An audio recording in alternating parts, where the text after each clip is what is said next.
Onde está Deus quando as coisas vão mal? Livro original publicado por John Blanchard, narrado por Edivânio Silva.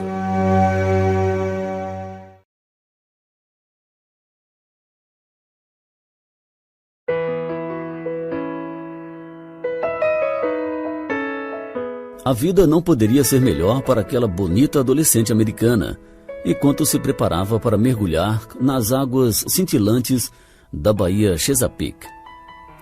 Seu pai havia saído da Grande Depressão Nacional, produzindo com habilidade coisas de trastes que os outros jogavam fora, e se tornara, eventualmente, um homem de negócios bem-sucedido e um dos integrantes da equipe americana de luta romana nos Jogos Olímpicos de Los Angeles em 1932.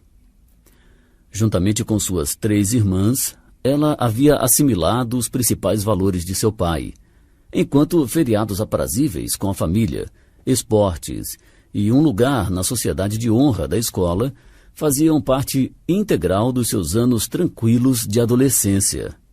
Ela era capitã da equipe feminina de lacrosse em sua escola.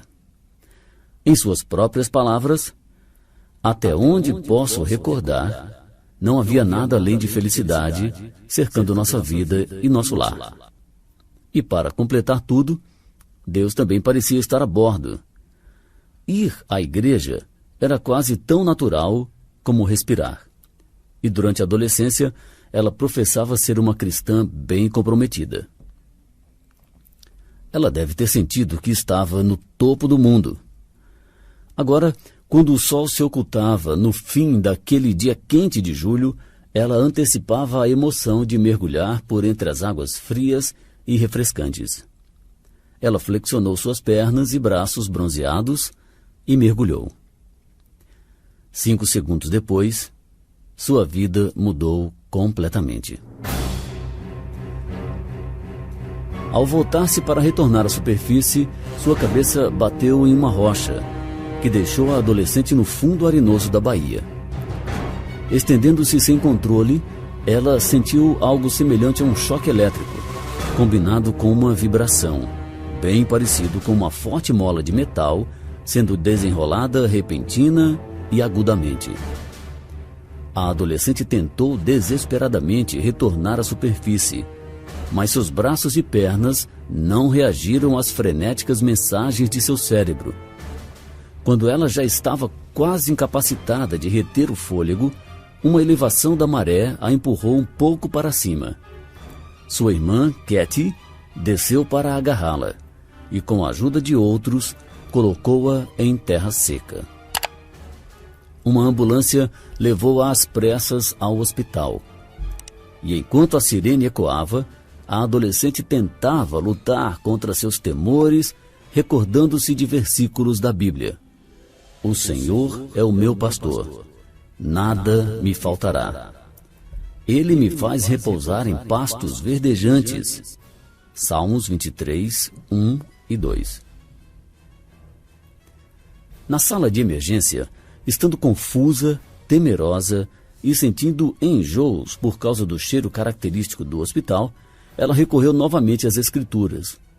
Ainda que eu ande pelo vale da sombra da morte, não temerei mal nenhum, porque tu estás comigo. Depois de uma série de testes e de raios-x, os médicos realizaram uma cirurgia de emergência na cabeça da adolescente. Os próximos dias foram gastos entre o estado de consciência e o de inconsciência, enquanto ela se encontrava presa em uma espécie de proteção contra choques, um sanduíche de lonas que lhe permitia ser virada a cada 2 horas, sem que alguma parte específica do seu corpo se movesse. Seus momentos de consciência eram marcados por dores e temores, e seus momentos de inconsciência por sonhos terríveis e alucinações resultantes dos remédios. Um exame ósseo e um mielograma foram realizados, seguidos por uma delicada cirurgia para restaurar o dano causado por uma fratura e deslocamento da espinha. No entanto, os médicos colocaram-na diante dos fatos. Ela estava completamente tetraplégica. Em linguagem simples, o dano em sua espinha significava que ela nunca mais seria capaz de usar seus braços, mãos e pernas.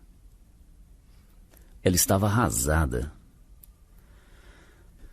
As semanas seguintes incluíram momentos de esperança, quando os médicos sugeriram várias formas de tratamento e terapia que eram logo rejeitados mediante amargo ressentimento. Ó Deus, como podes fazer isso comigo? O que me fizestes? Que proveito existe em crer quando nossas orações caem em ouvidos surdos? Deus não se importa. Ele não se importa de maneira alguma.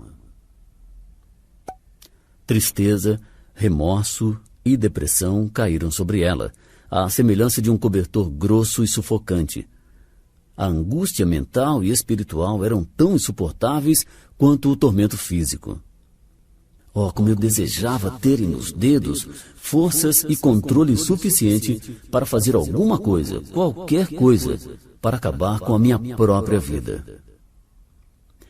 Os anos anteriores de segurança espiritual pareciam agora uma zombaria, induzindo a uma pergunta inescapável: onde está Deus quando os desastres acontecem? Esta pergunta retrocede a milhares de anos, e o argumento que lhe serve de alicerce pode ser resumido assim: 1. O mal e o sofrimento existem no mundo. 2. Se Deus fosse todo-poderoso, ele poderia impedir o mal e o sofrimento. 3. Se Deus fosse amor, ele desejaria impedir estas coisas. 4. Se realmente existisse um Deus todo-poderoso e cheio de amor, não haveria mal e sofrimento no mundo. E 5. Portanto, Deus é impotente, sem amor e inexistente.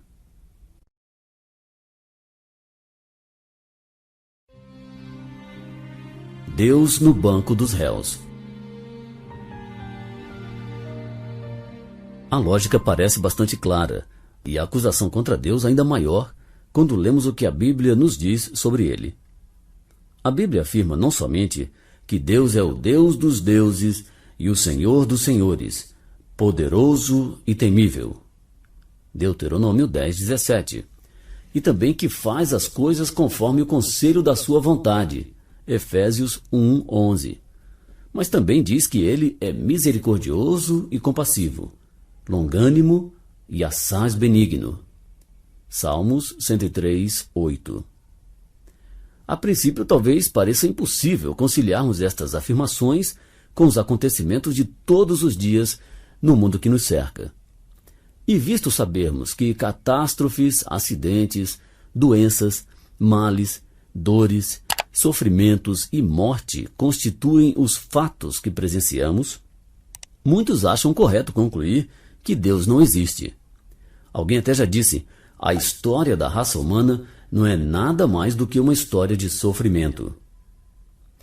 Ravi Zacharias, um apologista contemporâneo, disse: nunca defendi a existência de Deus em uma universidade sem ouvir perguntas a respeito da existência do mal no mundo. Para algumas pessoas, esta pergunta surge em momentos de traumas terríveis. Durante a impiedosa limpeza étnica de Kosovo, nos anos 1990, uma mulher contou aos repórteres que soldados pegaram 10 mulheres, afastaram-nas de suas famílias e as estupraram na estrada. Enquanto faziam isso, os soldados zombaram: não vamos matar vocês, mas queremos que as famílias de vocês vejam o que estamos fazendo. Ao contar essa história aos repórteres, a mulher acrescentou: foi então que eu cheguei a perceber que Deus não existe. Essa não foi uma declaração formal de ateísmo filosófico, e sim um clamor ardente de um coração, um clamor do qual muitos têm compartilhado em momentos de aflição angustiante. Os ateístas confessos transformaram esta pergunta em um credo: Deus não existe. O mal e o sofrimento provam isso. Em seu uso contemporâneo, o vocábulo mal possui significado muito amplo, descrevendo qualquer coisa que é vista como má ou prejudicial. Isto envolve duas categorias principais: Por um lado, os acontecimentos naturais que causam danos e sofrimento. Por outro lado, o comportamento moralmente repreensível dos homens. Poderíamos citar inúmeros exemplos de ambas as categorias.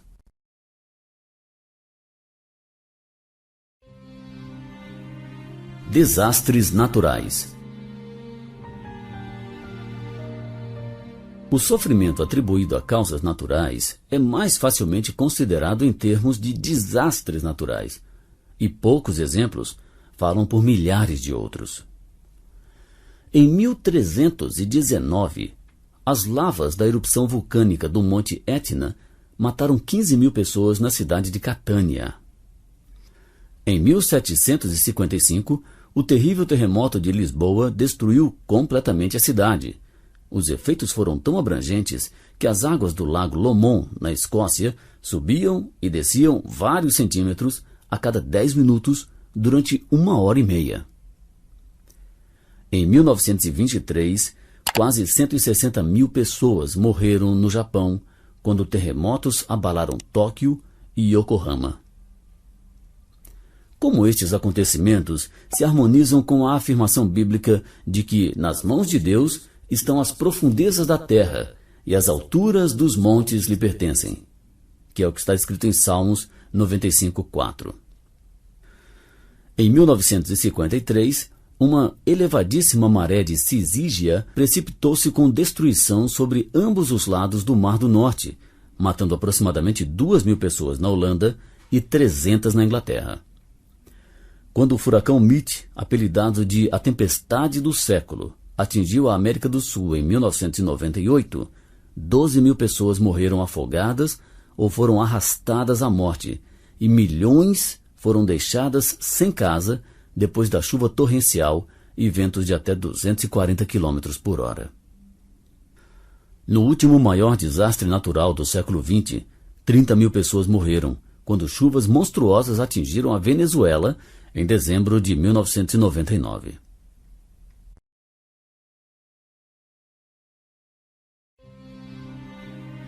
Tsunami.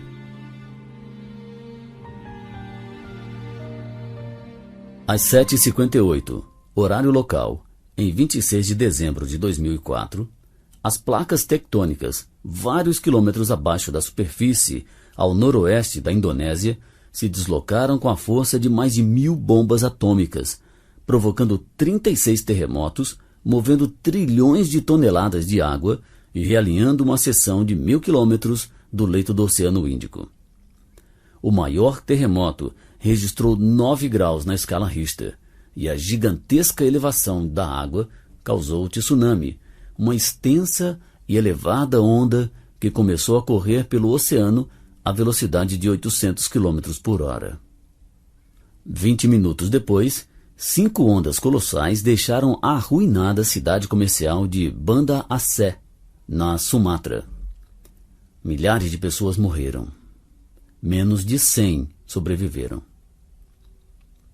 A agitada cidade de Lunga, também na Indonésia, foi lavada da face da terra por uma muralha de água escura tão alta quanto as suas palmeiras.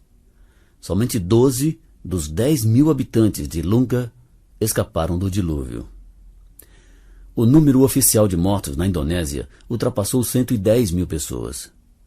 À medida que o tsunami rugia pelo Oceano Índico, inundava as ilhas de Andaman e Nicobar, levando 6.000 pessoas à morte.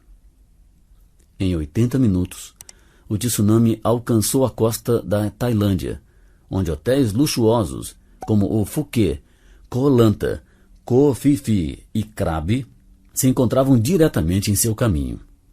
Momentos antes, turistas vagueavam pelas praias, bebês dormiam em seus berços e enfermos repousavam nos hospitais.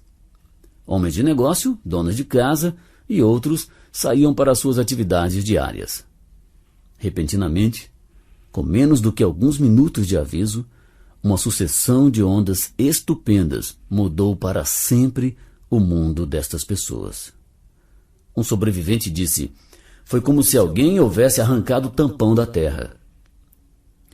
Hotéis, hospedarias, casas e escritórios ruíram como cartas de baralho. Automóveis foram lançados nas árvores próximas como miniaturas de brinquedo. Mais de 5.000 pessoas morreram. Nos 20 minutos seguintes, o tsunami alcançou o Sri Lanka, devastando a cidade de Galle e o litoral da sua proximidade. Em minutos, milhares de corpos estavam espalhados pelas ruas e praias. Os sobreviventes se agarraram desesperadamente a árvores e construções, enquanto a furiosa torrente de águas passava com grande velocidade, levando uma carga horrível de entulho e de animais afogados, além de inumeráveis corpos humanos, alguns dos quais estavam com feridas abertas ou mutilados pela força das águas. Os 8 vagões de um trem lotado foram arrancados dos trilhos e lançados sobre as árvores mais próximas como brinquedos indesejáveis. Havia 1.000 passageiros. Somente alguns sobreviveram. Houve mais de 31.000 mortos no Sri Lanka, dos quais 15.000 eram crianças. 2 horas depois do terremoto inicial, a muralha de água havia atravessado a Baía de Bengala, atirando-se sobre as ilhas e cidades da costa leste da Índia, reivindicando mais de 10.000 vidas, inclusive uma igreja toda que se reunia para o culto matinal. 7 horas depois do terremoto, ondas gigantes inundaram Mayo, a capital das Ilhas Maldivas, das quais 1.190 estão a apenas alguns metros acima do nível do mar. 14 ilhas foram niveladas e aproximadamente 100 pessoas morreram.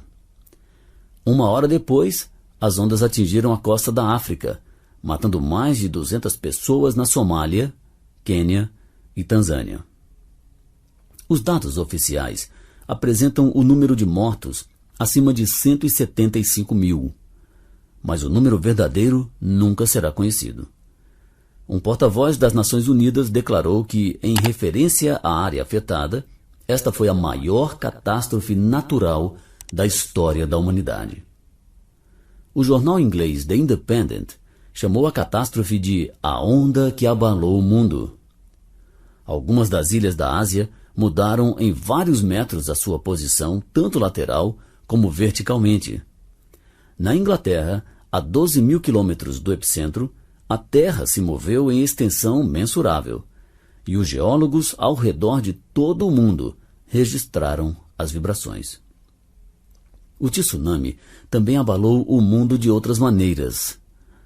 O editorial do jornal inglês Daily Telegraph admitiu: nosso cérebro não foi projetado para computar sofrimentos em tal escala. O afogamento de comunidades inteiras é literalmente inimaginável. George W. Bush, o então presidente dos Estados Unidos, disse que este acontecimento trouxe ao mundo perdas e tristeza que estão além de nossa compreensão. Mas como podemos conciliar esse desastre aterrorizante e outros mencionados antes com a certeza bíblica de que tudo quanto aprouve ao Senhor, Ele o fez nos céus e na terra, no mar e em todos os abismos, que é o que está escrito em Salmos 135, versículo 6, e também em Salmos 148, 7. Um leitor do Daily Telegraph respondeu a muitos: aqueles que possuem crenças religiosas estão certos em considerar um desastre nacional como um teste para a sua fé. Com tantas evidências disponíveis, não parece que, se houvesse um Deus, ele seria malevolente, louco ou estaria morto?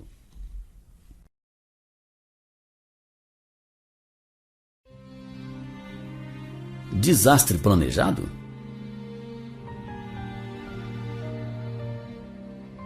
Muitas outras acusações são apresentadas contra Deus.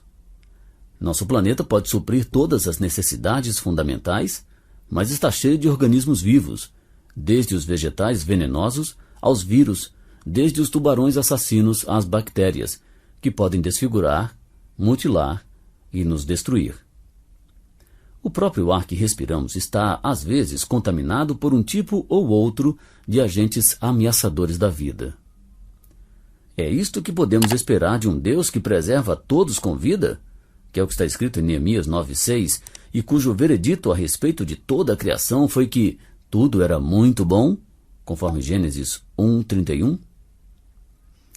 Em um debate promovido pela Universidade da Califórnia, em Irvine, o então vice-presidente de Ateístas Unidos, Gordon Stein, argumentou o seguinte: se todas as coisas vivas da Terra foram criadas por um Deus, que era um Deus amável, que fez o homem à sua imagem, como você explica o fato de que ele criou a tênia, o parasita da malária, o germe do tétano, a pólio, carrapatos, mosquitos, baratas e pulgas?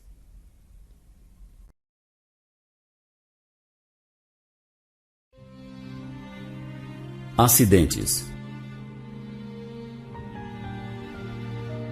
John Polkinghorne, um dos melhores teólogos e cientistas do mundo, disse corretamente que vivemos em um mundo imperfeito, onde ordem e desordem se entrelaçam. Esta é uma afirmação confirmada em parte por bilhões de acidentes. Alguns acidentes são relativamente triviais, mas o resultado de outros é tão apavorante que uma palavra é suficiente para identificá-los por muitos anos depois do acontecimento. Quando o Titanic foi lançado ao mar, ele era o maior e o mais luxuoso navio inglês de passageiros até então construído. Os proprietários do Titanic se orgulhavam de que nem Deus poderia afundar este navio. Apesar disso, em sua viagem de estreia, em 1912, ele colidiu com um iceberg no Atlântico Norte e, no maior desastre marítimo da história, naufragou com a perda de mais de 1.500 vidas. Numa noite de dezembro de 1984, as favelas da cidade indiana de Bhopal foram envolvidas por gás tóxico, liberado acidentalmente por uma fábrica de pesticida.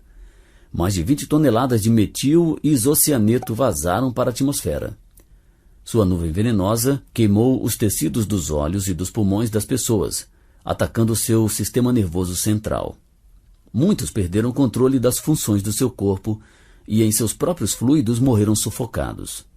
Aproximadamente 4.000 pessoas morreram em poucas horas. Os corpos não procurados foram levados por caminhões a campos de sepultamento e cremação. Outros 16.000 dos envenenados naquela noite morreram nos 20 anos seguintes, no final dos quais outras 150.000 pessoas ainda recebiam tratamento médico. Em abril de 1996, 2 explosões destruíram o reator da unidade 4 da usina nuclear de Chernobyl, na Ucrânia. O acidente nuclear mais intenso do mundo liberou radiação milhares de vezes equivalente à das bombas atômicas que destruíram Hiroshima durante a Segunda Guerra Mundial. Apenas 31 pessoas morreram na ocasião, mas outros 10 milhões, que viviam em 27 cidades próximas, e mais de 2.600 vilarejos tiveram de ser evacuados das áreas contaminadas. As estimativas mais recentes sugerem que 800.000 crianças ucranianas podem estar sob o risco de contrair leucemia. Outros informam que serão necessários 200 anos para remover os efeitos desta catástrofe. Estes acidentes aterrorizantes representam inúmeros outros: queda de aviões, descarrilamento de trens, colisões de veículos, naufrágio de navios, colapso de edifícios, pontes destruídas, queda de árvores, mau funcionamento de máquinas.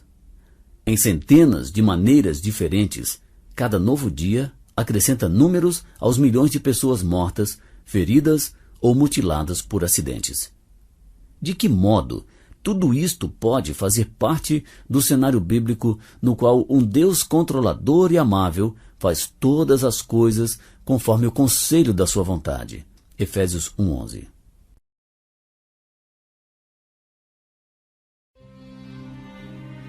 Homem contra homem.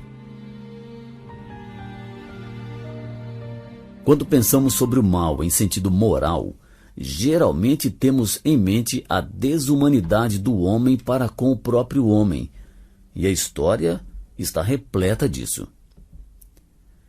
Tem sido estimado que nos últimos 4.000 anos, houve menos do que 300 anos sem uma grande guerra. Alguns disseram pervertidamente que a paz é apenas um tempo quando todos param para recarregar as armas.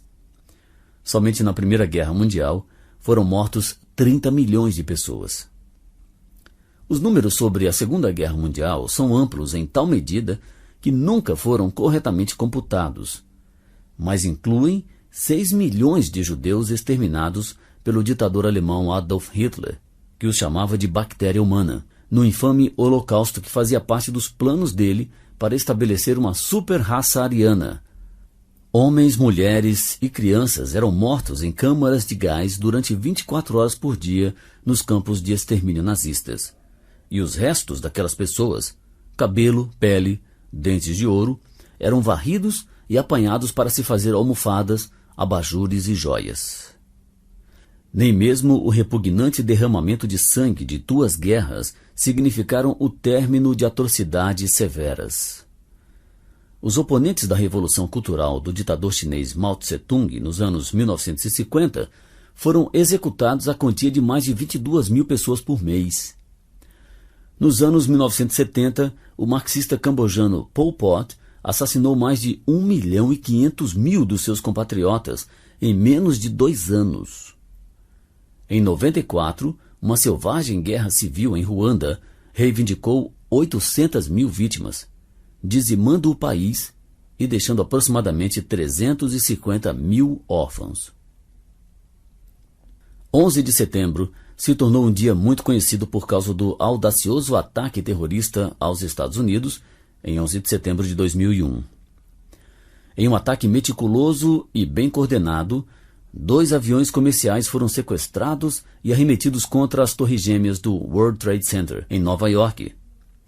Equipamentos de escritório, corpos humanos e partes de corpos foram explodidos ou lançados fora dos edifícios, caindo nas ruas mais próximas como papéis picados. Em 90 minutos, as torres ruíram, provocando uma imensa nuvem de poeira amarela em forma de cogumelo tão densa e consistente que obscureceu a luz solar. Quando a poeira assentou, 3.000 homens, mulheres e crianças jaziam mortos debaixo dos terríveis escombros. Um terceiro avião sequestrado havia sido direcionado contra o Pentágono, em Washington, D.C., causando a morte de aproximadamente 200 pessoas, enquanto outro avião, no qual os passageiros frustraram corajosamente a intenção dos terroristas, caiu em um campo na Pensilvânia, com a perda de 45 vidas.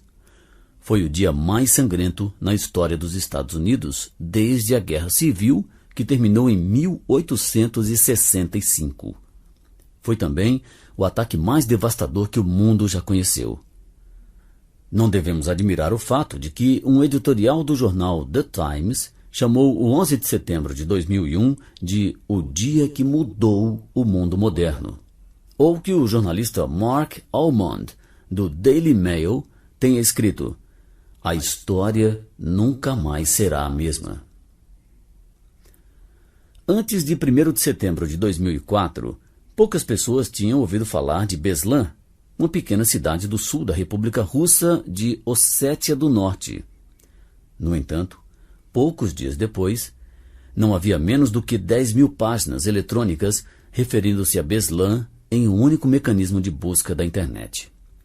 A cidade havia saltado da obscuridade para a infâmia quando um grupo de 30 terroristas altamente organizados, com ligações aos separatistas chechenos, tomaram a escola média número 1, prenderam mais de 1.000 pessoas, em sua maioria crianças, e espalharam explosivos por toda a escola. Quando as forças especiais russas invadiram o prédio, a resposta dos terroristas foi o massacre de 350 prisioneiros, em sua maioria crianças. Mais de 700 crianças e empregados da escola foram hospitalizados, e todo o país mergulhou em lágrimas. Os observadores do Ocidente chamaram-no de o 11 de setembro da Rússia.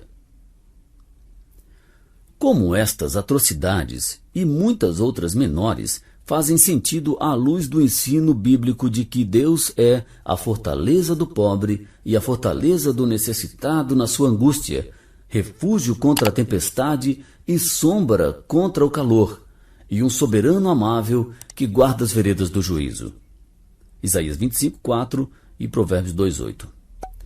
Muitas pessoas não fazem qualquer tentativa de entender isso.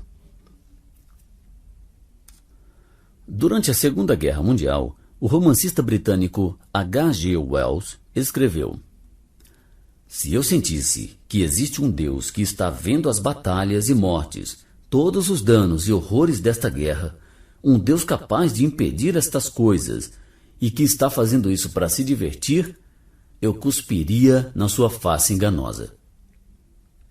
O autor judeu Elie Wiesel, sobrevivente do Holocausto, em seu profundo e comovente livro Night, Noite, falou sobre os horrores do Holocausto.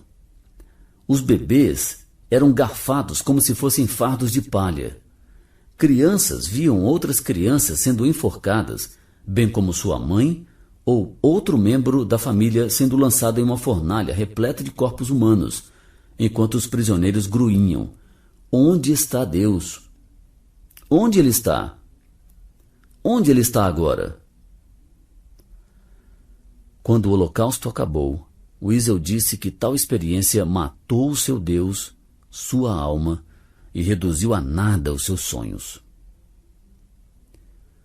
Em um contexto mais amplo, o crítico de arte britânico Brian Sewell confessou o seguinte: "Depois de ver que o mundo enlouqueceu com avareza e violência, deixei de crer em Deus, abandonando a fé e as suas observâncias."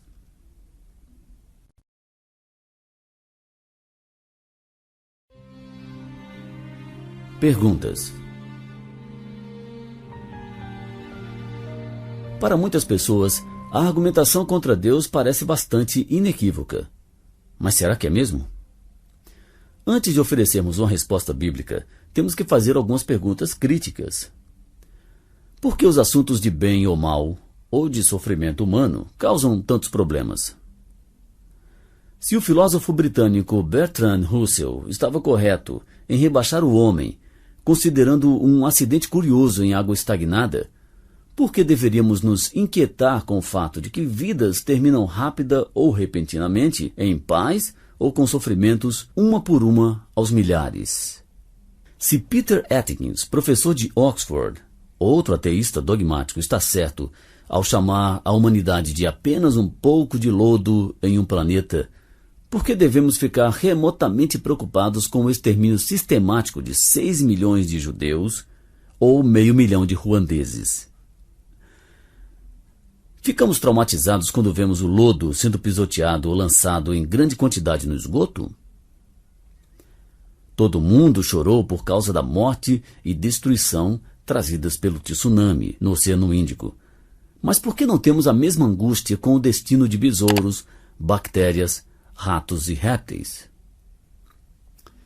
Se os seres humanos são apenas o resultado de incontáveis acidentes químicos e biológicos, como podemos ter qualquer valor pessoal e por que devemos perder a calma se governos ditatoriais ou desastres naturais fazem o que querem com milhões de seres humanos? O mesmo se aplica à violência ou ao derramamento de sangue em nível pessoal ou limitado. Se não somos nada além de casualidade biológica, sem qualquer origem ou destino significativo, por que a maneira como lidamos uns com os outros deve nos preocupar mais do que a maneira como os outros animais se comportam? De que modo o desenvolvimento evolucionário pode ser um fundamento para a moralidade e para os padrões morais? Rodney Holder, o cientista britânico que se tornou pregador, aborda com precisão o problema. Se não somos nada além de moléculas e átomos organizados de modo particular por meio de processo de evolução, então amor, beleza, bem, mal, livre-arbítrio e a própria razão, na realidade tudo o que nos torna humanos e nos leva acima do restante das criaturas, perdem a sua objetividade. Por que devo amar o próximo ou deixar meus interesses com o fim de ajudá-lo? Em vez disso, por que não devo obter tudo o que eu posso para mim mesmo, passando por cima de qualquer um que entre no meu caminho? Como podemos pular de átomos a princípios éticos e de moléculas à moralidade? Se somos apenas máquinas geneticamente programadas, como podemos condenar qualquer coisa como má, ou recomendar alguma coisa como boa. Por que devemos nos preocupar com assuntos de justiça ou de retidão e sentir a obrigação de tratar as outras máquinas com dignidade e respeito? Quando as pessoas reagem a tragédias perguntando como pode haver um Deus justo, a pergunta delas está logicamente defeituosa, visto que palavras como justo e injusto são apenas assuntos de opinião pessoal. Os problemas morais estão longe de descartarem a existência de Deus, e o nosso senso de coisas certas ou erradas, justas ou injustas, honestas ou desonestas, é um forte indício de que existe um padrão transcendente que afeta a todos nós. À parte de Deus, onde podemos encontrar um alicerce para a consciência, o misterioso guia moral que controla um poder tão admirável e universal? A consciência não pode ser confundida com instinto ou desejo, visto que frequentemente ela interfere em ambos. Mas onde a consciência encontra sua propulsão? Já vimos que a natureza é neutra e não possui valores morais. A escolha pessoal também não é um propulsor da consciência, visto que poderia justificar qualquer tipo de ação, desde a mais insensata até a mais prudente. A sociedade também não é um elemento de maior confiança, pois ela é apenas o amálgama de indivíduos. Por outro lado, a nossa criação, realizada por um Deus completamente justo, proveria um fundamento racional e lógico para a consciência e explicaria o nosso senso de obrigação para com as pessoas. O distinto geneticista Francis Collins, que liderou o esforço bem-sucedido para concluir o projeto Genoma Humano, apresentou bem este assunto quando disse o seguinte: esta lei moral, que desafia a explicação científica, é exatamente aquilo que alguém deve encontrar se estiver investigando a existência de um Deus pessoal que busca relacionar-se com a humanidade. Perguntar e responder a estas questões nos leva ao que alguns podem considerar uma estranha conclusão. A existência do mal nos conduz em direção à existência de Deus, e não para longe disso. Livrar-se de Deus não resolve o problema do mal e do sofrimento. Apenas nos deixa presos naquilo que alguém chamou de o encontro desesperado entre o questionamento humano e o silêncio do universo. Vemos crianças nascidas com doença congênita resultante do estilo de vida promíscuo de seus pais. Um aposentado banhado em sangue depois de haver sido atacado brutalmente por um desordeiro. Uma jovem mãe que descobre inesperadamente estar com câncer de mama. Um homem de negócios bem-sucedido que percebe os primeiros sinais do mal de Parkinson. Pais perturbados sendo informados que seu filho é autista. Um pedestre paralisado por toda a vida depois de haver sido atropelado por um motorista bêbado. Um hemofílico que contraiu AIDS por ser infectado pelo HIV durante uma transfusão de sangue. Uma mãe descontrolada assistindo à queda das Torres Gêmeas de Nova York e seu filho ser levado à morte. Um turista no Sri Lanka observando desesperadamente a sua esposa e seus filhos serem levados pela furiosa muralha de água. Falar sobre um Deus de amor, soberano, pode não oferecer respostas imediatas e satisfatórias a estas pessoas, mas o ateísmo também é incapaz de oferecer qualquer explicação ou consolo. Será que pessoas que raciocinam, ficam magoadas e entristecidas, têm sentimentos e fazem perguntas, podem viver com o ateísmo? É suficiente alguém dizer aos aflitos que tragédias e catástrofes são brincadeiras desagradáveis e que a verdade, valores e esperança são invenções da imaginação humana? Temos de sentenciar as pessoas afligidas às trevas que permanecem quando Deus é rejeitado?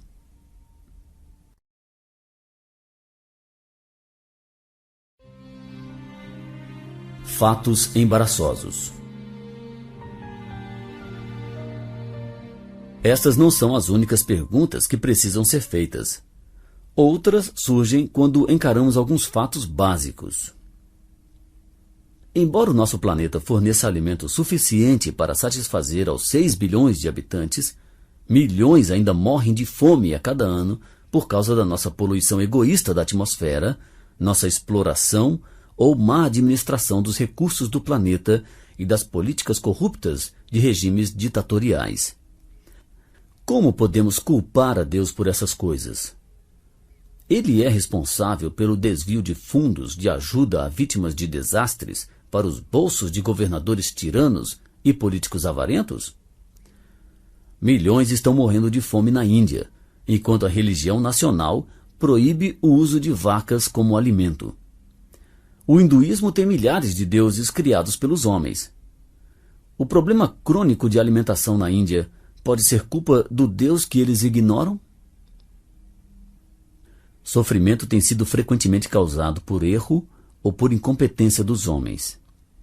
Se os donos do Titanic não tivessem reduzido o número recomendado de botes salva-vidas para evitarem que o convés do navio parecesse uma desordem, muitas outras vidas, talvez todas, poderiam ter sido salvas. Deus foi responsável por aquela decisão? A Agência de Investigação Atômica Internacional culpou a deficiente cultura de segurança pelo desastre de Chernobyl. A culpa pela negligência e descuido em procedimento de segurança pode ser lançada sobre Deus? Grande parte do sofrimento da humanidade é deliberadamente infligida pelo egoísmo.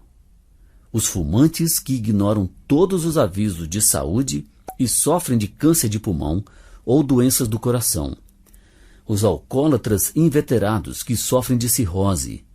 Os viciados em drogas e aqueles que morrem de AIDS por causa de sexo indiscriminado são exemplos óbvios. Outros exemplos são os glutões que cavam sua sepultura com garfos e facas. Pessoas viciadas em trabalhar que conduzem a si mesmas ao estresse mental, além de muitas outras que sofrem enfermidades sérias como resultado direto de ódio, ira, amargura ou inveja. Deus é responsável pelo comportamento dessas pessoas? Podemos apontar o dedo para Deus quando um avião cai devido ao erro do piloto? Ele é culpado quando o motorista bêbado causa um acidente, quando um trem ultrapassa um sinal de perigo ou o capitão de um navio ignora os procedimentos de segurança? Deus é culpado quando uma pessoa caminha descuidadamente pela frente de um ônibus em movimento? Ele é responsável pelo choque imprudente de um jogador que acaba com a carreira de um adversário? A ligação entre uma atitude errada e as suas consequências é tão evidente que faço questão de aplicar este assunto de maneira pessoal. Ravi Zacharias nos fala sobre uma discussão que ele e outros tiveram com um magnata americano que perguntou por que Deus se mantém em silêncio quando há tantos males no mundo. Em determinado momento, alguém perguntou ao magnata: uma vez que o mal parece incomodá-lo tanto, seria interessante saber o que o senhor tem feito a respeito do mal que tem visto em seu íntimo. Então houve o que Zacarias chamou de silêncio com face ruborizada. Como você teria respondido? Você está fazendo o que pode para remover de sua vida tudo o que você sente ser menos do que perfeito? E para assegurar-se de que não faz nada para aumentar a dor, o sofrimento, a miséria e a infelicidade no mundo? Se não, você está qualificado para acusar a Deus de má administração?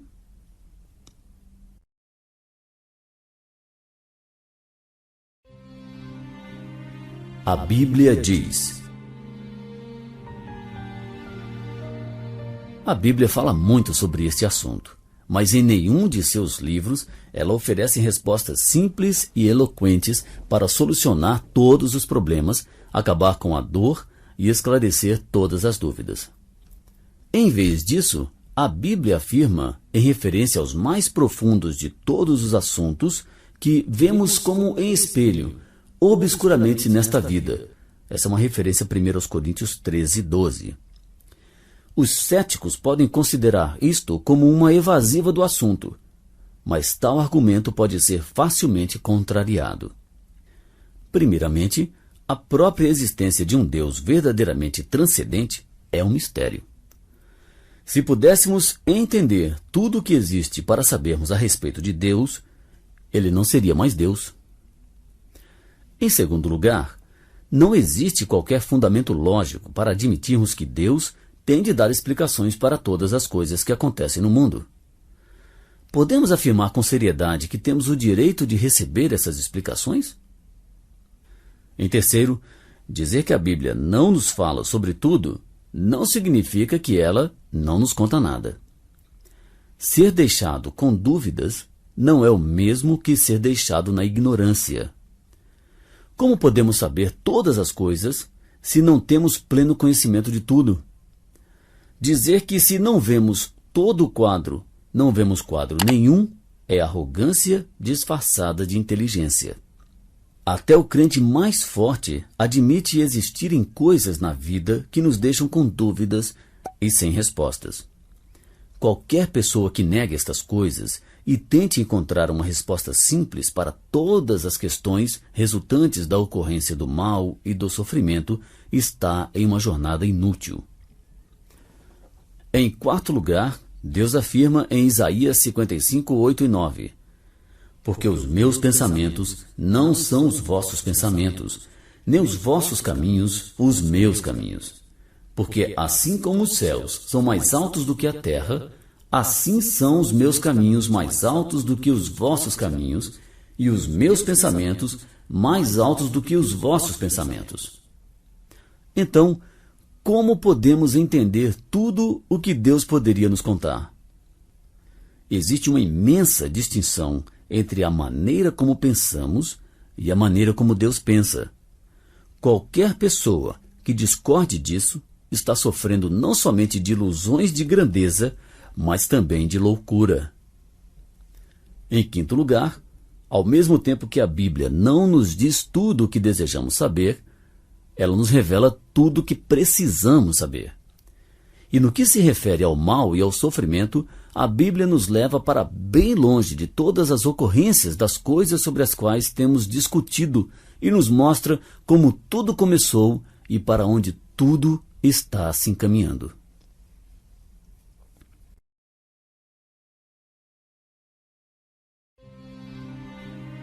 O planeta contaminado. Um artigo no jornal The Times perguntava: o que está errado com o mundo?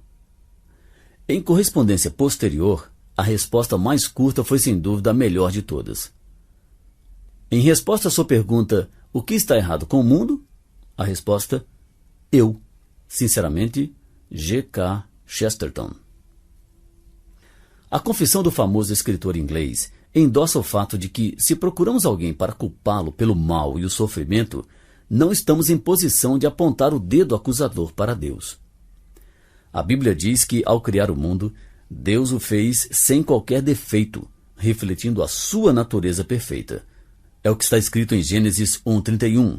Viu Deus tudo quanto fizera, e eis que era muito bom. Nem mesmo uma simples molécula estava fora de harmonia com Deus, ou com qualquer outra parte da criação.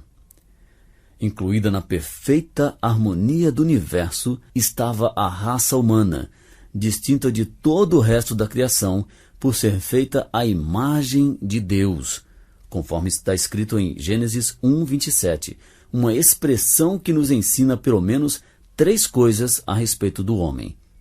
Primeira, ele foi criado como um ser pessoal, capaz de ter um relacionamento vivo com seu Criador e seus companheiros humanos.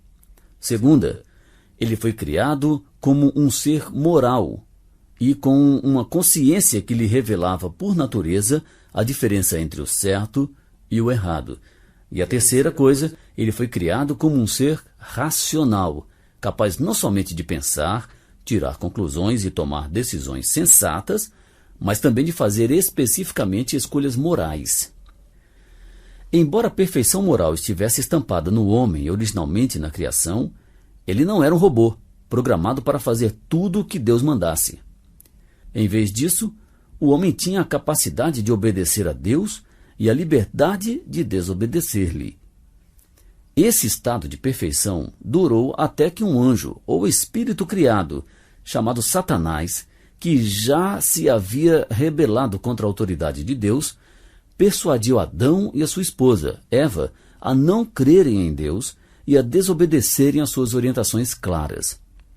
No momento em que fizeram isso, entrou o pecado no mundo, conforme está escrito em Romanos 5,12, com as suas consequências catastróficas.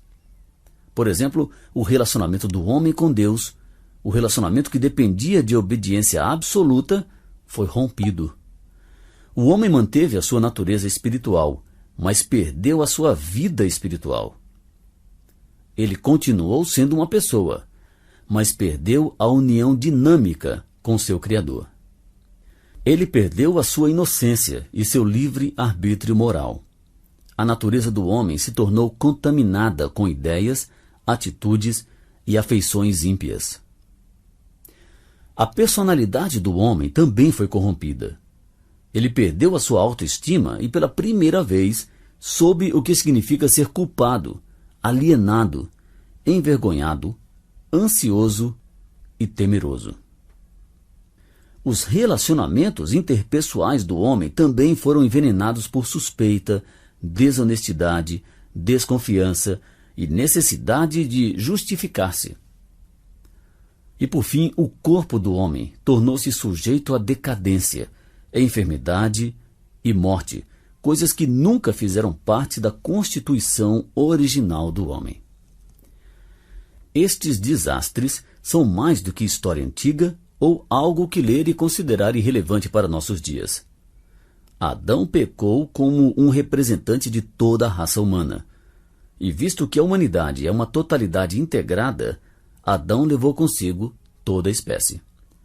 Conforme está escrito em Romanos 5,12, assim como por um só homem entrou o pecado no mundo, e pelo pecado a morte, assim também a morte passou a todos os homens, porque todos pecaram. A isto devemos acrescentar o fato de que, depois da sua queda desastrosa, Adão começou a gerar filhos à sua semelhança, conforme a sua imagem. Está escrito em Gênesis 5,3. Como veneno derramado na fonte de um rio, a natureza corrupta e depravada de Adão passou às gerações posteriores. Você e eu não começamos a vida em um estado de neutralidade moral, e sim com tendências e desejos pecaminosos, esperando para se expressar em palavras, pensamentos e ações. A sua experiência não confirma isso? Rebelião contra Deus de infinita bondade, santidade e verdade é algo infinitamente mau, e como resultado da rebelião do homem, todo o cosmo foi afetado, deixando a criação a gemer e suportar angústias até agora, conforme está escrito em Romanos 8:22. Com toda a sua beleza, o mundo como o vemos agora não se encontra em seu estado original. Está severamente arruinado pelo pecado. Terremotos, vulcões, enchentes, tsunamis, furacões e coisas semelhantes eram desconhecidos antes que o pecado entrasse no mundo. E o sofrimento e morte que eles causam são, em última instância, resultado do menosprezo do homem para com Deus, da arrogância do homem e da sua rebelião egoísta contra a autoridade do seu Criador. No entanto, por que Deus assumiu o risco tão óbvio de outorgar ao homem a liberdade moral? Não importa qual seja a resposta dessa pergunta, parece claro que nem mesmo um Deus todo-poderoso poderia dar ao homem a liberdade com a garantia de que o homem a utilizaria sabiamente. Uma pessoa que é livre e não pode usar a sua liberdade é uma contradição. E nem mesmo Deus poderia dar e reter a liberdade em um único e mesmo tempo. Todavia, estamos indo longe demais quando afirmamos que um Deus impecável não poderia ter disposto as coisas da maneira como ele o fez, visto que, conforme está escrito em Salmos 18:30, o caminho de Deus é perfeito. Como podemos provar que talvez Deus estava errado quando deu ao homem a liberdade de escolha moral? Robôs criados teriam sido mais sábios? Estamos qualificados para fazer esse tipo de julgamento? Como podemos conhecer as razões e propósitos de Deus se não sabemos tudo o que Ele sabe? Em seu excelente livro How Long, O Lord? Até quando, Senhor? O autor americano Don Carson escreveu que a maneira de agir de Deus desafia a nossa tentativa de compreendê-la por meio da razão. Em seguida, Carson acrescenta: não estou dizendo que a maneira de agir dele é ilógica. Estou dizendo que não sabemos o suficiente para sermos capazes de perscrutá-la e tê-la sob nosso domínio. Sendo criaturas finitas e pecaminosas, precisamos sufocar nosso orgulho, embora isto seja doloroso, e aceitar que os caminhos de Deus estão além do nosso entendimento imperfeito e ilimitado. Experiências traumáticas frequentemente colocam à prova esta convicção. Mas podemos passar no teste. Um sobrevivente do Holocausto, citado por Dan Cohon Sherbrooke no jornal The Times, disse que, durante seu tempo no campo de extermínio, ele nunca questionou a atividade ou a inatividade de Deus. Nunca me ocorreu associar com Deus a calamidade que estávamos experimentando, ou culpá-lo, ou crer menos nele, ou ainda deixar de crer nele porque não veio nos ajudar. Deus não nos deve nada. Nós é que lhe devemos a nossa vida. Se alguém crê que Deus é responsável pela morte de 6 milhões, porque não fez alguma coisa para salvá-los, tal pessoa teve os seus pensamentos invertidos.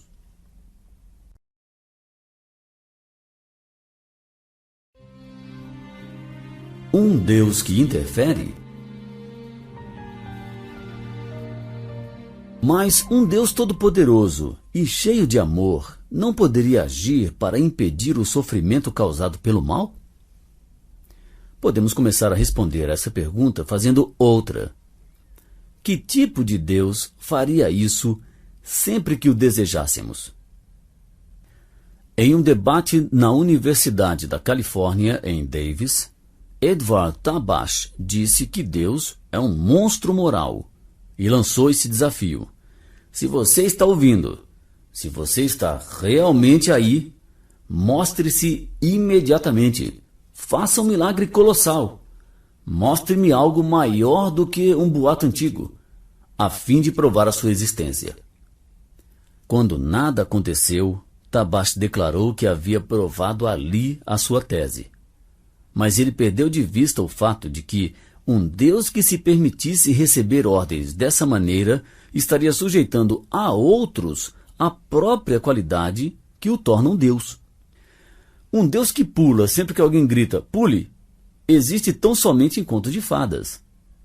Gostaríamos realmente de ter Deus a impedir que coisas acontecessem, ou fizesse com que outras coisas acontecessem, mediante a manipulação das leis da física, de tal modo que nunca saberíamos de um momento para outro o que realmente havia sido alterado? Se Deus mudasse as leis da natureza bilhões e bilhões de vezes por dia, apenas para garantir que cada indivíduo da raça humana estivesse em segurança, fosse bem-sucedido e tivesse conforto, a ciência seria impossível. E como ressaltou o autor britânico Francis Bridger, nós seríamos reduzidos a tal estado de instabilidade física, social e psicológica que a vida se esfaleceria, trazendo paradoxalmente ainda mais sofrimento em consequência. Além disso, em que nível deveria Deus intervir nas questões morais? Podemos dizer que ele deveria ter impedido os piores ofensores, os Hitlers, os Pol Pots, Mao Tse-tungs desse mundo, de fazerem o que fizeram. E quanto ao próximo nível moral, ou seja, assassinos sádicos, estupradores, pedófilos e traficantes de drogas? Se Deus os parasse, outra classe de ofensores se tornaria a pior do mundo, ou seja, motoristas bêbados, ladrões de lojas, arrombadores e outros semelhantes a esses. Se continuássemos a argumentar nessa linha, seguindo estes níveis, eventualmente exigiríamos que Deus agisse para impedir todo o mal. Mas você se sentiria confortável por ser roubado de toda a liberdade e responsabilidade, reduzido a uma máquina, com todas as suas ações, pensamentos e palavras controladas por um senhor de fantoches cósmico? Este cenário também significaria que Deus controlaria todos os pensamentos e ações que são as causas indiretas de sofrimento. Por exemplo, depois do meu jogo semanal de golfe, devo retornar à minha casa e, com a esposa, sair para outro compromisso. Imagine que os outros jogadores me fizeram atrasar. Então percebo que agora estou correndo contra o relógio. Apressando-me para sair da sede do clube para o estacionamento, colido acidentalmente com outro membro, que bate a sua cabeça na guia da calçada e sofre um dano irreparável no cérebro. De que maneira Deus poderia ter agido para impedir anos subsequentes de sofrimento? Fazendo com que os outros jogassem melhor ou mais rápido? Fazendo-me escolher um horário anterior para começar o jogo? Abreviando o tempo que eu precisava para tomar banho e trocar de roupa depois do jogo? Ou guiando a pessoa acidentada a entrar por outra porta da sede do clube? Você aceitaria sinceramente a ideia de Deus manipulando todas as coisas desta maneira, roubando-lhe cada átomo de independência e escolha? Sugerir que Deus deveria agir para impedir todo o mal e sofrimento parece razoável, em teoria. Mas quando pensamos bem sobre esta sugestão, ela nos apresenta mais problemas do que soluções. A Bíblia nos guia em outra direção.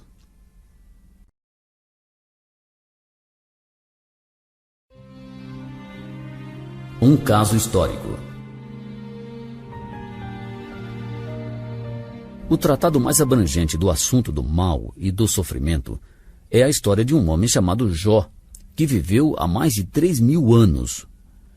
Qualificado como o maior de todos do Oriente, conforme Jó 1:3, ele era rico e pai de 7 filhos e 3 filhas. Além disso, ele era homem íntegro e reto, temente a Deus e que se desviava do mal. Jó 1:1. Apesar disso, em um dia terrível, Jó foi atingido tanto por desastres naturais como por ações de homens maus. A maior parte dos seus 11.000 animais foi roubada. O restante foi queimado por fogo do céu.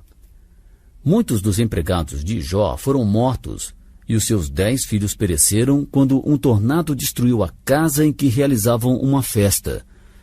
Isso está narrado em Jó, capítulo 1, de 13 a 19.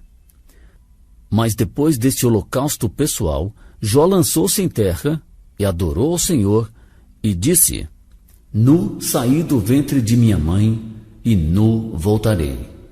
O Senhor o deu e o Senhor o tomou. Bendito seja o nome do Senhor. Jó 1, 20 e 21. Esta foi uma impressionante declaração de fé na soberania de Deus, mas ela nada fez para acabar com o sofrimento de Jó. A saúde dele começou a se deteriorar. Seu corpo cobriu-se de furúnculos. Sua pele começou a descascar. Seus olhos se tornaram fracos. Seus dentes se estragaram. E Jó se tornou uma triste combinação de febre, insônia e depressão. As pessoas que lhe eram mais próximas apertaram o cerco e a sua esposa o desafiou indiretamente a cometer suicídio. Amaldiçoa a Deus e morre, conforme está escrito em Jó 2:9. Um grupo de amigos íntimos começou a ser simpático, mas logo mudou seu tom, dizendo-lhe que seu grande sofrimento tinha de ser a punição de um grande pecado. A partir dali, Jó desceu uma íngreme ladeira emocional. Nas profundezas da depressão, ele desejou ter nascido morto. Por que não morri eu na madre? Por que não expirei ao sair dela? Jó 3:11. Em determinado momento, Jó olhou para frente com fé e viu a si mesmo desfrutando da eternidade na presença de Deus. Eu sei que meu Redentor vive. Vê-lo-ei por mim mesmo, e os meus olhos o verão, e não outros. Jó 19, 25 e 27. Em outra ocasião, ele questionou a justiça de Deus em permitir que os ímpios passassem os seus dias em prosperidade e paz, descessem à sepultura, enquanto ele se tornava semelhante ao pó e à cinza. Tudo isso está em Jó 21:13 e também 30:19. Havia períodos quando ele sentia que Deus estava distante ou surdo. Os amigos de Jó continuaram apresentando tantas acusações, perguntas e conselhos que ele reclamou no seu livro no capítulo 16, versículo 3. Porventura, não terão fim essas palavras de vento? Então a história chegou ao seu ponto decisivo. Deus falou diretamente com Jó. A resposta de Deus às perguntas angustiantes de Jó constitui o tratado mais abrangente do assunto do mal e do sofrimento, embora não mencione nem uma coisa nem outra.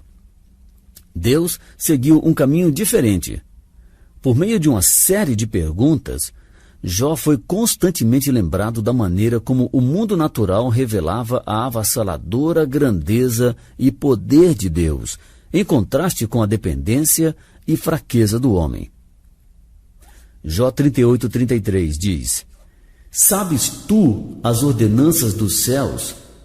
Podes estabelecer a sua influência sobre a terra? Em Jó 40:9 lemos: Ou tens braço como Deus, ou podes trovejar com a voz como ele o faz. Em Jó 38:12 está escrito: Acaso, desde que começaram os teus dias, deste ordem à madrugada, ou fizeste a alva saber o seu lugar? E finalmente em Jó 38:35 lemos: Ou ordenará aos relâmpagos que saiam e te digam, eis-nos aqui. As seguintes indagações foram o ponto mais próximo ao qual Deus chegou para responder diretamente às perguntas de Jó. Lemos em Jó 40, versículo 2.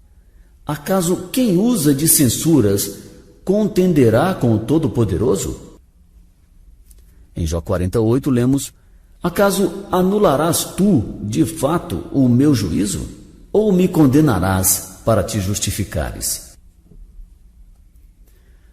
Deus não falou a Jó qualquer palavra específica a respeito do assunto do mal e do sofrimento, mas em vez disso, ele se focalizou na reação do homem. A torrente de palavras que os amigos de Jó proferiram não lhe trouxe nenhuma clareza, consolação ou ânimo. Haviam sido palavras sem conhecimento, conforme lemos em Jó 38:2. Mas quando Deus falou com Jó, este começou a ver as coisas na perspectiva correta. Deus estava no controle absoluto do universo e nada poderia frustrar seus propósitos eternos. Lemos isso em Jó 42:2. Bem sei que tudo podes, e nenhum dos teus planos pode ser frustrado. Jó não estava em posição de arguir a Deus ou questionar o agir de Deus para com ele. Lemos isso em Jó 40:4. Sou indigno. Que te responderia eu? Ponho a mão na minha boca.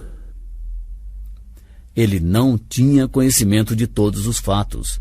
Lemos em Jó 42:3 o seguinte: Na verdade, falei do que não entendia. Coisas maravilhosas demais para mim. Coisas que eu não conhecia. Um relacionamento vivo com Deus era infinitamente melhor do que ideias ou sentimentos religiosos.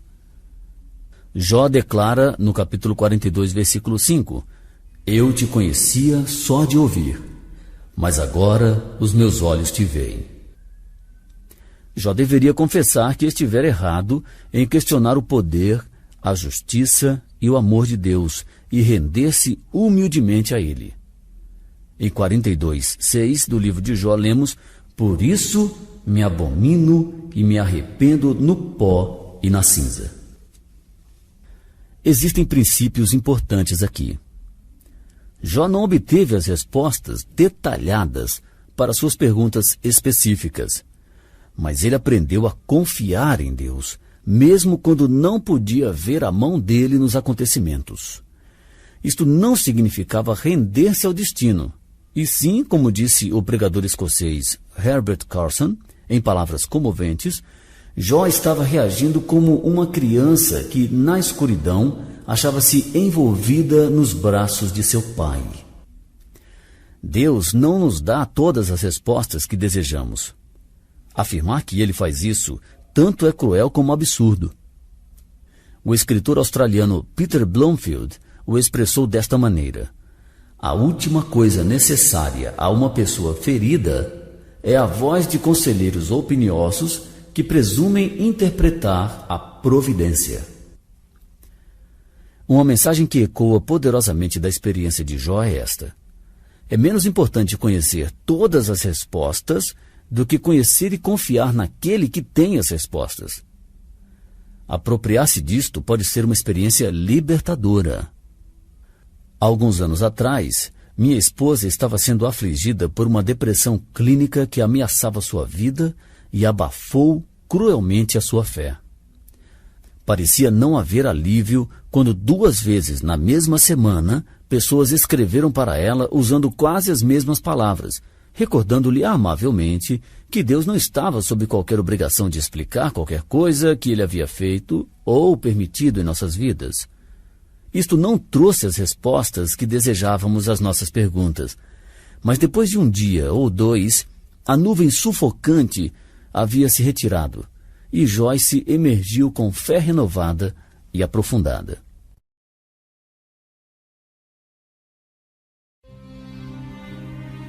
O megafone de Deus.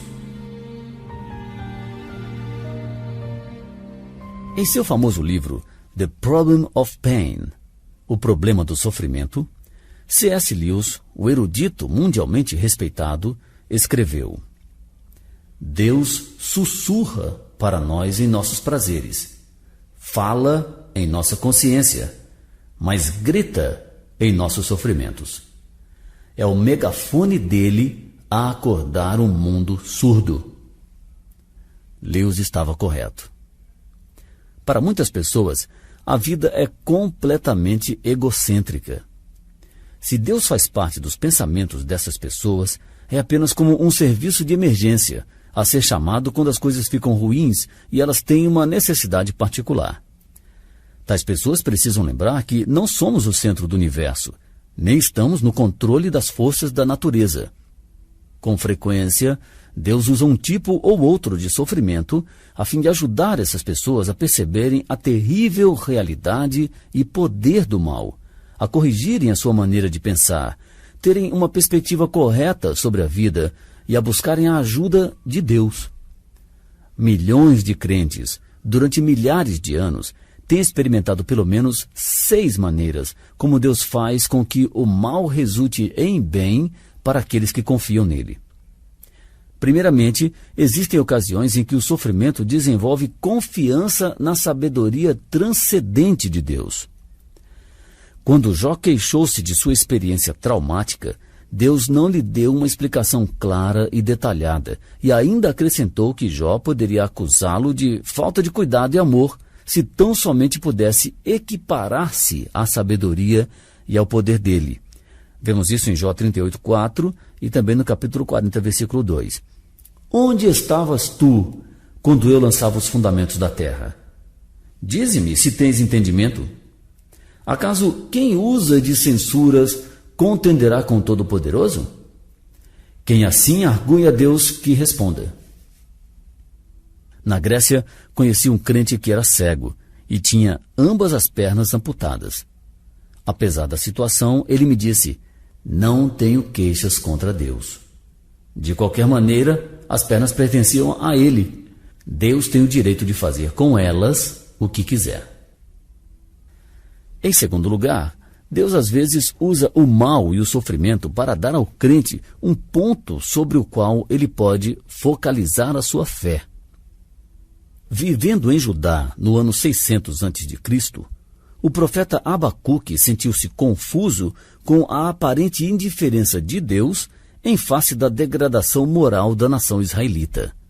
E mesmo quando Deus mostrou com clareza que as coisas ficariam ainda piores, e antes mesmo de melhorarem, Abacuque testemunhou: Eu me alegro no Senhor, exulto no Deus da minha salvação. Está escrito em Abacuque 3,18. Nada está fora do controle de Deus. Ele também não precisa recorrer a medidas críticas de administração porque foi tomado de surpresa. Peter Bloomfield fez um comentário muito relevante sobre este assunto. Não existe uma razão válida para duvidarmos de Deus. Apesar da curiosidade e fraqueza do homem, de nossas perguntas irrespondíveis, das deficiências de nosso conhecimento e da interminável busca das coisas não reveladas, enquanto ignoramos as coisas reveladas, Deus é completamente digno de confiança. Em terceiro lugar, o sofrimento tem o objetivo de ser espiritualmente produtivo. Um escritor do Novo Testamento encorajou seus irmãos em Cristo a cultivarem uma perspectiva positiva em tempos de aflição e a compreenderem que a sua fé desenvolveria perseverança, fazendo com que eles se tornassem perfeitos e íntegros, em nada deficientes, conforme citação de Tiago 1:4. Em quarto lugar, a Bíblia diz que existe um valor na disciplina de Deus, pois as repreensões da disciplina são o caminho da vida. Provérbios 6:23. Em Hebreus 12, 10 e 11, a Bíblia explica que Deus nos disciplina para aproveitamento, a fim de sermos participantes da sua santidade. E acrescenta que a disciplina, com efeito, no momento, não parece ser motivo de alegria, mas de tristeza. Ao depois, entretanto, produz fruto pacífico aos que têm sido por ela exercitados, frutos de justiça. Isto é contrário à cultura que coloca a felicidade pessoal e a autossatisfação no topo da agenda. Mesmo assim, incontáveis gerações de crentes têm endossado esta verdade. Em quinto lugar, o sofrimento nos recorda nossa fragilidade física e nossa dependência de Deus, ensinando-nos de que a vida consiste em muito mais do que saúde e vigor. Quando Deus não atendeu à oração de Paulo em favor da cura de uma enfermidade, Paulo veio a compreender que essa sua enfermidade não era uma punição, e sim uma forma de proteção, especialmente no seu caso, para que não me ensoberbecesse, conforme Paulo afirma em 2 Coríntios 12, 7. E em sexto lugar, as aflições removem a nossa atenção das coisas temporais e coloca a nossa atenção nas coisas eternas. A maior parte do nosso tempo pode ser gasto com trivialidades, tais como moda, esportes, decidir onde ir nos feriados, escolher um restaurante ou itens do lar.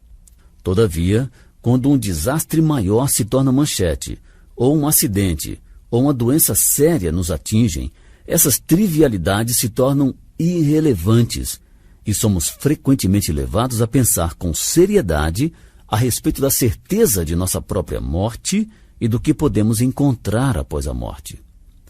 Traumas repentinos fazem com que as pessoas reflitam profundamente sobre o fato de que as coisas que se veem são temporais e as que não se veem são eternas. Esta é a citação de 2 Coríntios 4:18. Herbert Carson nos oferece uma excelente ilustração da perspectiva correta que devemos ter. A remoção de pessoas das favelas não é um fim em si mesmo. Seu objetivo final é mudar as pessoas para lares melhores. De modo semelhante, em todos os lidares de Deus, que talvez pareçam bastante desagradáveis, Ele está de modo gentil e amável nos preparando para a nossa remoção. Em nenhuma de suas passagens, a Bíblia oferece ao crente uma apólice de seguro contra o sofrimento, mas ela nos mostra o meio de enfrentá-lo confiando em Deus, que promete ao seu povo um futuro eterno, além do alcance do sofrimento. Quando pessoas afirmam que um Deus todo-poderoso deveria acabar com o mal e que um Deus de amor faria isso, aquele que crê em Deus concorda com essas afirmações, mas também diz que, se isso não acontecer no presente, podemos estar certos de que acontecerá no futuro. Ao tentar pensar no futuro, a incredulidade pode apenas se fixar em um vazio sem esperança, onde os erros nunca podem ser corrigidos e o mal tem a palavra final. A Bíblia, porém, nos oferece uma perspectiva diferente. Ela diz que, embora Deus permita que o mal e o sofrimento coexistam por um tempo para cumprirem propósitos que jamais entenderemos completamente, o mal e o sofrimento serão eliminados um dia, e os problemas que eles causam serão completa e permanentemente resolvidos. O Deus que trouxe à existência a presente ordem de coisas e que sustenta todas as coisas pela palavra do seu poder, conforme verificamos em Hebreus 1:3, trará este cosmo arruinado e degradado a um fim e o transformará em novos céus e nova terra, nos quais habita a justiça. 2 Pedro 3:13, e onde a morte já não existirá, já não haverá luto, nem pranto, nem dor, porque as primeiras coisas passaram. Isso está escrito em Apocalipse 21:4. Está chegando o dia em que Deus fará um ajuste moral em todo o cosmo. A perfeita justiça será vista e feita. Os ímpios nunca mais prosperarão. Os justos nunca mais sofrerão. E o problema do mal será completo e definitivamente resolvido, sem dúvida e sem questionamento. Foi isso que capacitou o apóstolo Paulo a considerar 20 anos de sofrimento e perseguição como leve e momentânea tribulação, conforme está escrito em 2 Coríntios 4:17, e a garantir aos seus irmãos em Cristo que os sofrimentos do tempo presente não podem ser comparados com a glória a ser revelada em nós, conforme escrito está em Romanos 8:18.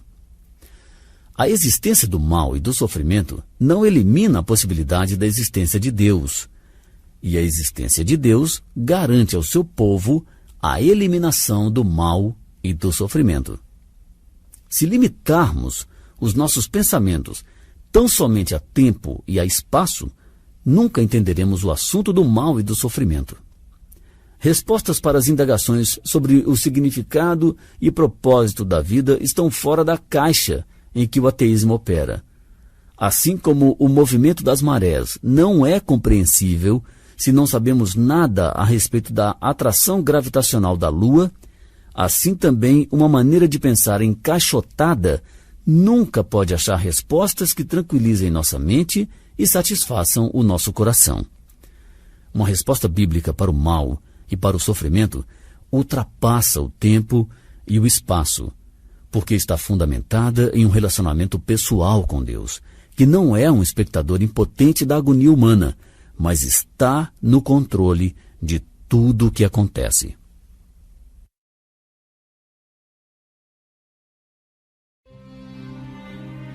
O homem que era Deus. A Bíblia vai mais adiante e revela que Deus entrou intimamente na realidade do sofrimento humano e, a um preço indescritível, tomou atitudes radicais para punir o mal e finalmente destruí-lo. Ele fez isso na pessoa de Jesus Cristo. No musical de sucesso Jesus Cristo Superstar, Maria Madalena canta: "Ele é um homem, apenas um homem." Ela estava certa e errada. A Bíblia deixa claro que, embora o caráter, as palavras e as ações de Jesus o coloquem em posição de superioridade sobre todos os demais 60 bilhões de pessoas que já viveram, Ele era verdadeira e completamente humano. Como criança, ele teve de ser ensinado a ficar de pé, a andar, falar, escrever, alimentar-se e vestir-se. Ele sabia o que significava estar cansado, ter fome e sede. Em Lucas 19:41, Jesus, estando preocupado com a tragédia que sobreviria a outros, chorou. Ao ouvir as boas notícias, ele exultou, conforme lemos em Lucas 10:21. Ainda mais significativo, lemos em Hebreus 4:15, Jesus foi tentado em todas as coisas à nossa semelhança. Apesar de tudo isso, Jesus Cristo era mais do que o homem.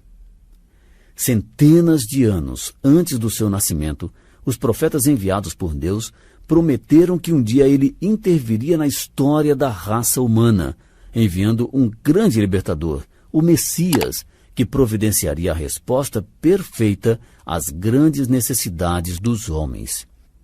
Houve mais de 300 dessas profecias, envolvendo o tempo exato do nascimento, a genealogia, o estilo de vida, os ensinos, os poderes miraculosos e os minuciosos detalhes dos acontecimentos que cercariam a morte de Jesus. Ainda mais admirável, os profetas disseram que Jesus nasceria de uma virgem, algo singular na cultura humana. Jesus cumpriu ao pé da letra cada uma destas profecias. Ao fazer isso, Jesus endossou o que a Bíblia testifica com unanimidade. Ele era a imagem do Deus invisível, conforme lemos em Colossenses 1:15. E também em Colossenses 2:9 lemos: nele habita corporalmente toda a plenitude da divindade. Mas por que ele veio ao mundo? A Bíblia não poderia ser mais clara. Ele não veio para ser um político, um diplomata, um economista, um cientista, um médico ou um psiquiatra. Jesus veio para lidar com o problema mais grave e letal da raça humana, aquilo que a Bíblia inflexivelmente chama de pecado. Como já vimos, o veredito original de Deus sobre a criação, incluindo o homem, foi que era muito bom. Tudo estava em harmonia com a absoluta aprovação de Deus. As coisas mudaram. Hoje, os meios de comunicação estão repletos com notícias sobre violência, assassinatos, devassidão, imoralidade, desonestidade, corrupção, avareza e pecados de todos os tipos. A Bíblia identifica implacavelmente a causa, a depravação que existe no coração do homem, e afirma que o coração do homem é enganoso, mais do que todas as coisas, e desesperadamente corrupto, conforme lemos em Jeremias 17:9.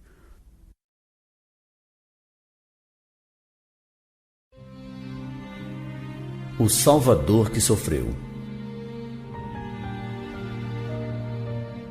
Foi este problema horrível que Deus veio resolver na pessoa do Senhor Jesus.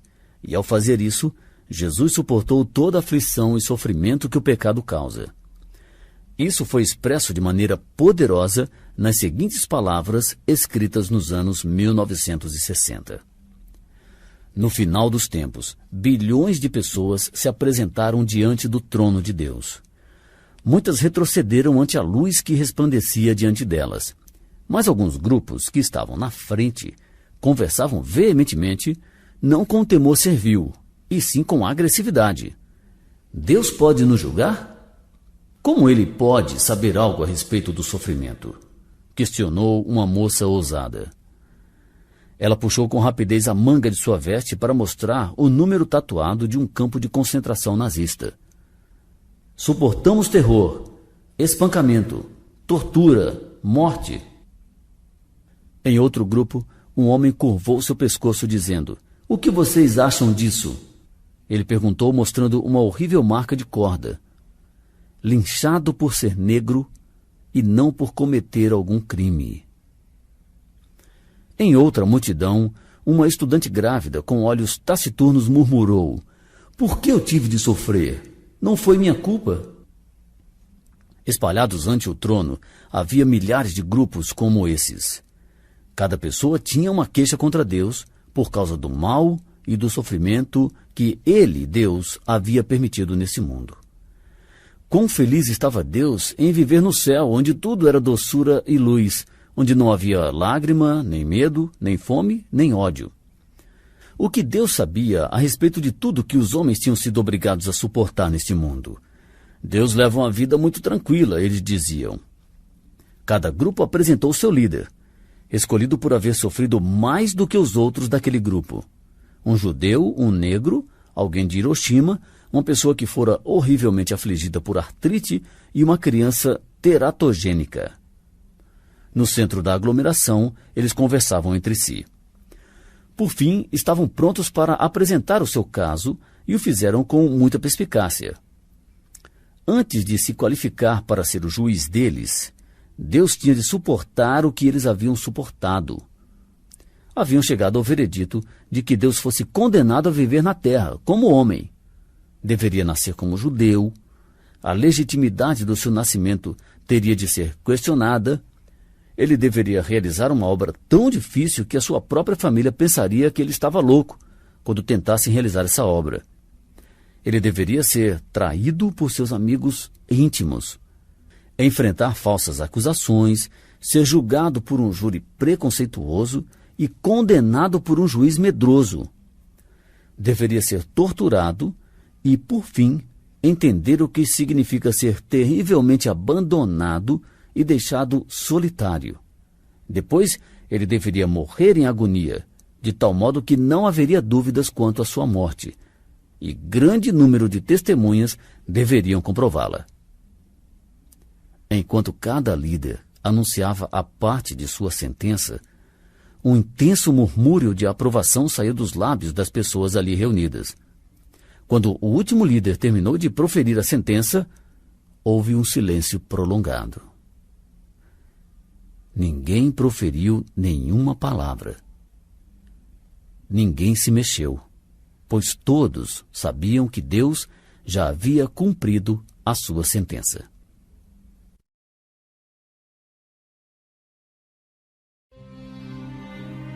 O mal, o sofrimento e você.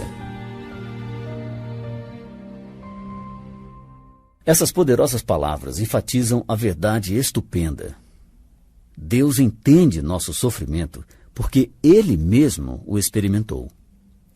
Deus fez isso quando, em um ato de amor indescritível, Jesus, o eterno Filho de Deus, permitiu-se a si mesmo ser entregue à morte. A Bíblia mostra com clareza em Romanos 6,23 que o salário do pecado é a morte e que, embora Cristo fosse absolutamente sem pecado, ele morreu a seu tempo pelos ímpios, conforme lemos em Romanos 5,6, tomando voluntariamente o lugar de pecadores e recebendo em seu corpo e espírito toda a punição que os pecadores mereciam.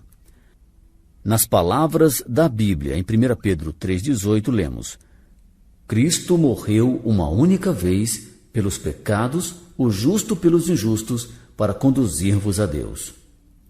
Jesus veio para destruir as obras do diabo, conforme lemos em 1 João 3,8, e demonstrou que fez exatamente isso quando ressuscitou dentre os mortos, de novo para cumprir com exatidão as profecias, 3 dias depois da sua execução. Esta é uma verdade estupenda, confirmada por centenas de testemunhas imparciais. É a causa da transformação dos seguidores de Cristo, de fracos e covardes a conquistadores destemidos, da instituição e do crescimento da igreja cristã e também da influência dinâmica de Cristo na vida de milhões de pessoas nos últimos 2000 anos.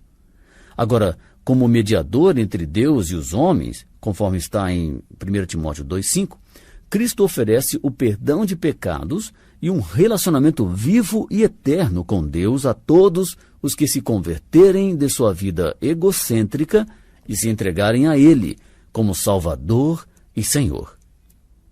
Mas qual a relação de desastres naturais ou atos de terrorismo com esse assunto?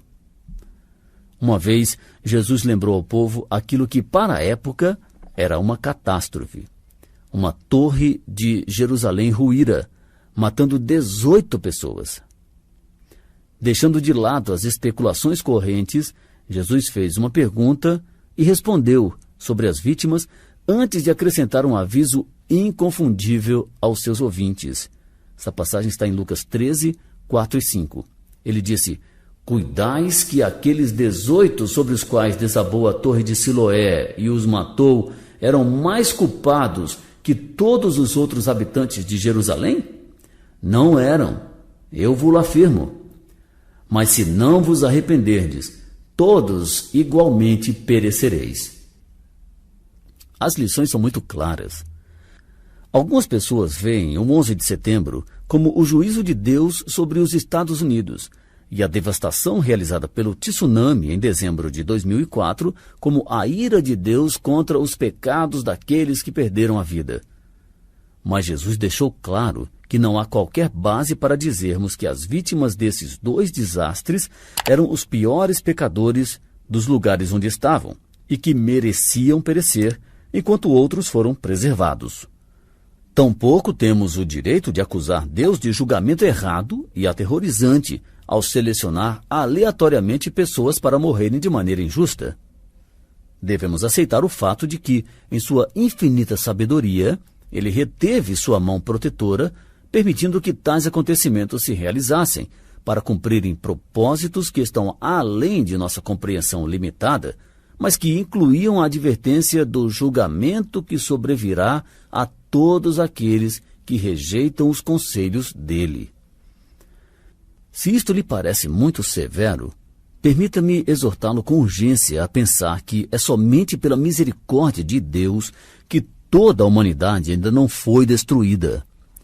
O fato de que todos pecaram e carecem da glória de Deus, conforme lemos em Romanos 3:23, implica que, se Deus eliminasse toda a raça humana neste momento, nem a justiça, nem a misericórdia dele ficariam comprometidas.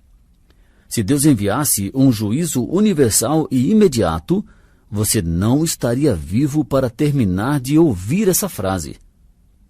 Você está vivo neste momento somente porque Deus não nos trata segundo os nossos pecados, nem nos retribui consoante as nossas iniquidades, conforme lemos em Salmos 103:10. É por causa do grande amor de Deus que nós não somos consumidos, conforme Lamentações 3:22. Logo depois dos acontecimentos de 11 de setembro de 2001, perguntaram-me onde estava Deus quando aqueles fanáticos religiosos mataram aquelas 2.800 pessoas. E eu respondi, exatamente onde ele estava quando fanáticos religiosos mataram o seu filho, Jesus Cristo, no controle de todas as coisas que aconteceram. Este é o ensino transparente das Escrituras. Aqueles que crucificaram a Jesus são descritos como iníquos. E apesar disso, a morte de Cristo também aconteceu de acordo com o determinado desígnio e presciência de Deus, conforme lemos em Atos 2:23. Os desastres naturais e as atrocidades que se tornam manchetes são chamadas ao despertamento, avisando-nos que o mal e o sofrimento são coisas reais, que a vida é breve e frágil e que a morte é certa. Eles nos falam com voz mais alta, exortando a que preparemos para o dia de ajuste final, quando cada um de nós dará contas de si mesmo a Deus, conforme lemos em Romanos 14:12, e que também há de julgar o mundo com justiça. Está escrito em Atos 17:31. Mas visto que no céu nunca jamais penetrará coisa alguma contaminada, conforme se lê em Apocalipse 21:27, podemos estar certos de que, fundamentados em nossos pensamentos, palavras e ações, não teremos esperança, e a justiça de Deus nos condenará a passarmos a eternidade no inferno, suportando conscientemente o terrível castigo que merecemos. Isto é exatamente o que Jesus Cristo queria dizer quando advertiu a seus ouvintes em Lucas 13:3. Se não vos arrependerdes, todos igualmente perecereis. Agora, Eis a melhor notícia que você já ouviu. Com base na morte e ressurreição de Jesus, em lugar de pecadores, Deus, o juiz, se mostra disposto a resolver de maneira amável este problema. Se você vier a Ele com verdadeiro arrependimento e fé, convertendo-se do seu pecado e confiando em Jesus Cristo como Salvador, todo o seu pecado será perdoado. Você terá paz com Deus. E quando a sua vida terrena acabar, você passará a eternidade na presença gloriosa, infinda, santa e imortal de Jesus.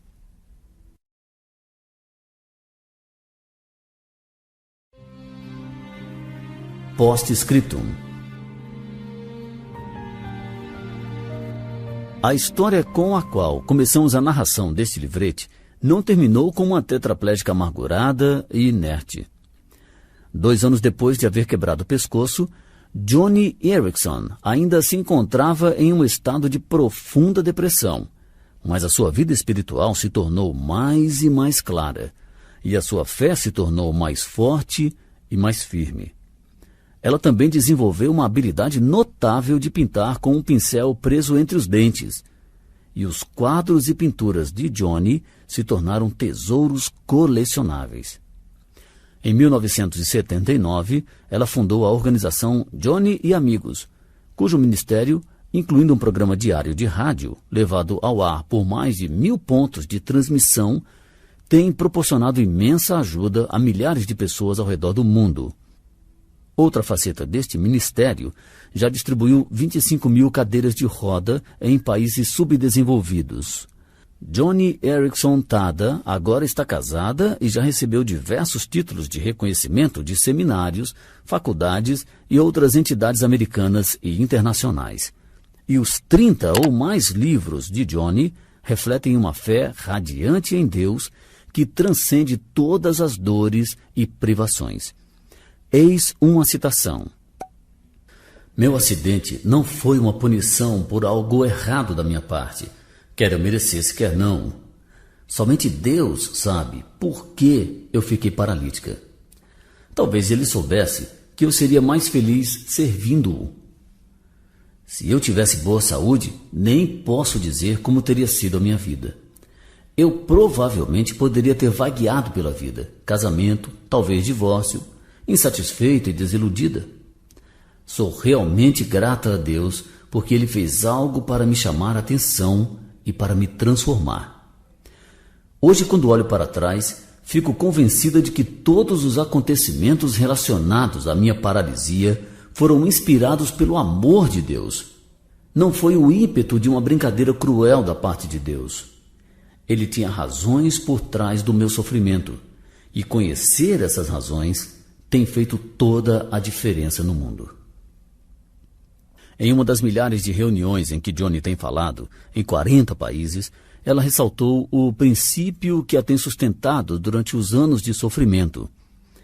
Quando aprendemos a depender da soberania de Deus, fixando e centrando nossos pensamentos naquela realidade inabalável e imutável, podemos experimentar grande paz interior. Nossos problemas podem não mudar. Nossas dores talvez não diminuam. Nossas perdas talvez não sejam restituídas. E os problemas podem continuar no dia seguinte. Mas o poder daquelas coisas que nos abatem é sobrepujado quando descansamos no fato de que Deus está no controle.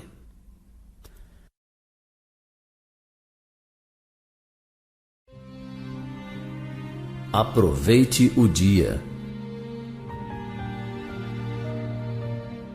No dia anterior ao ataque terrorista nos Estados Unidos, um passageiro da American Airlines observou uma aeromoça quebrando gelo com uma garrafa e expressou-lhe a preocupação de que ela poderia se cortar. A aeromoça ficou impressionada e, depois de haver conversado com aquele passageiro por alguns momentos, aceitou dele um folheto evangélico. Mais tarde, naquele voo, a aeromoça disse ao passageiro que aquele era o 6º folheto que ela recebia nos dias recentes, e lhe perguntou: "O que Deus quer de mim?" O homem respondeu: "A sua vida." E explicou-lhe o que devia fazer para acertar o seu relacionamento com Deus.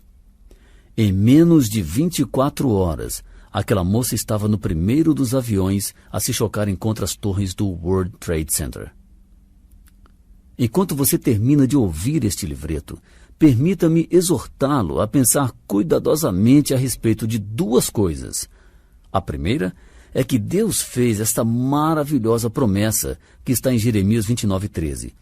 Buscar-me-eis e me achareis, quando me buscardes de todo o vosso coração. A segunda é que esta graciosa promessa tem uma data limite, conforme está escrito em Isaías 55:6. Buscai ao Senhor enquanto se pode achar, invocai-o enquanto está perto. Aquela aeromoça não tinha qualquer ideia de que a sua data limite era uma questão de horas. E sua admirável história é um lembrete solene de que ninguém pode se dar ao luxo de ser leviano e brincar com a paciência de Deus, supondo que ele pode responder quando lhe for conveniente. Em sua perfeita santidade, Deus odeia o pecado, mas ele não quer que nenhum pereça, senão que todos cheguem ao arrependimento. Nós lemos isso em 2 Pedro 3:9. E em sua grande misericórdia, ele derrama o seu amor naqueles que genuinamente fazem isso. Portanto, não permita que nada o impeça de invocá-lo aqui e agora, pedindo-lhe que o perdoe e lhe dê a graça para se converter dos seus pecados e entregar-se a Jesus Cristo como seu Salvador pessoal. Descubra para si mesmo que o dom gratuito de Deus é a vida eterna em Cristo Jesus, nosso Senhor, conforme lemos em Romanos 6:23.